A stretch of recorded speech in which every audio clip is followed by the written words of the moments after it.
पहले कोई लड़की इस तरह आपकी तरह स्कार्फ पहन के ये स्वेटर पहन के इंटरव्यू नहीं करती थी, दुपट्टा रख के करती थी। मौला जट के लिए कुछ कहना जो है देर मैं समझता हूँ हो चुकी है, क्योंकि वो बहुत आगे जा चुकी है। वो जो हड़बोंग मची हुई थी, मैं उसके हवाले से बात कर रहा था। डिसिप्लिन नहीं था कोई भी।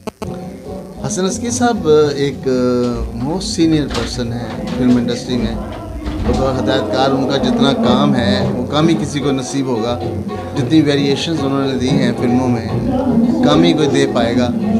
और आज ये जो प्रोग्राम हुआ है, जिन लोगों ने ये प्रोग्राम किया है उनको मैं बहुत अप्रिशिएट करना चाहूँगा, इसलिए कि वो मोस्ट डिज़र्विंग पर्सन है कि उनके लिए ये महफिल सजाई जाती है। सर, ये जो अभी मौला जट फिल्म बनी है, इसके बारे में भी आप कुछ व्यूज़ देना चाहें? मौला जट के बारे में बहुत व्यूज़ दे चुका हूँ मैं, और अब मौला जट के लिए कुछ कहना जो है देर मैं समझता हूँ हो चुकी है, क्योंकि वो बहुत आगे जा चुकी है। वो पूरे मुल्क से निकल कर आधी दुनिया में वो फैल चुकी है। उसकी शोहरत, उसका एप्रिसिएशन, उसकी कामयाबी, तो लिहाजा अब मैं छोटा हो गया हूँ, कामयाबी बहुत बड़ी हो गई है। अच्छा सर, ऐसा कभी भी नहीं हो सकता। सर, पहली फिल्मों में और अब की फिल्मों में क्या फ़र्क है? कोई फ़र्क नहीं है, वक्त का फ़र्क है। जो वक्त के साथ साथ हर चीज़ तब्दील होती है। पहले कोई लड़की इस तरह आपकी तरह स्कार्फ पहन के ये स्वेटर पहन के इंटरव्यू नहीं करती थी, दुपट्टा रख के करती थी। देखिए, फिल्में तो पहले भी थी।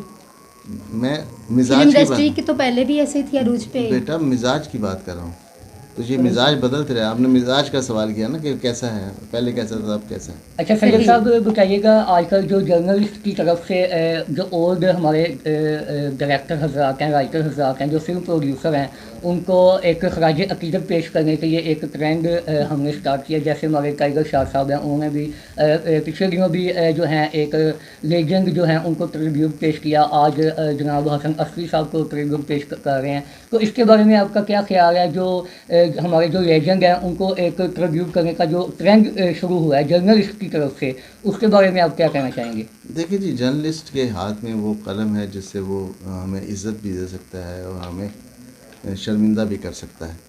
तो मेहरबानी है उन जर्नलिस्ट हजरात की जो ऐसा सोच रहे हैं, जो इस किस्म का वो प्रोग्राम ऑर्गेनाइज़ करके, और जो हमारे सीनियर हैं, जो हमारे डिज़र्विंग टेक्नीशियंस हैं, डायरेक्टर्स हैं, राइटर्स हैं, एक्टर्स हैं, उनको अप्रिशिएट करें। Thank you very much. Sir, अभी दौरान तकरीब आपको कुछ एक मसला पेश आया अच्छी खान साहब के साथ, तो उस हवाले से भी बताते चलें कि क्या वो नहीं, मुझे कोई बहुत अच्छी बात आपने इन्होंने की थी। इन्होंने बहुत नहीं, मुझे कोई मसला पेश नहीं। अच्छी खान मेरा दोस्त है, मेरा एक्टर है, मेरी हर फिल्म में होता है।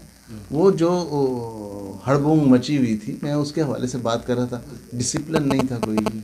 देखें, महफिलें तो सज जाती हैं, और अगर डिसिप्लिन ना हो तो महफिलें ख़राब हो जाती हैं। सर, आपने सिर्फ फिल्म जो है फिल्म की तरफ ही फोकस किया है। हालांकि पाकिस्तानी ड्रामाज वगैरह वो भी बहुत ज़्यादा सुपर हिट जा रहे हैं, आपने उनकी तरफ थोड़ा सा क्यों नहीं रुझान किया था? मैं इस काबिल नहीं समझता अपने आप को कि मैं ड्रामा बना पाऊँ। सर, फ्यूचर में हम आपकी कौन सी जो मूवीज़ है वो देखने को मिलेगी? ललकारा सिंह इन लाहौर। अभी उसके ऊपर काम शुरू हो चुका है? जी, शूटिंग हो रही है।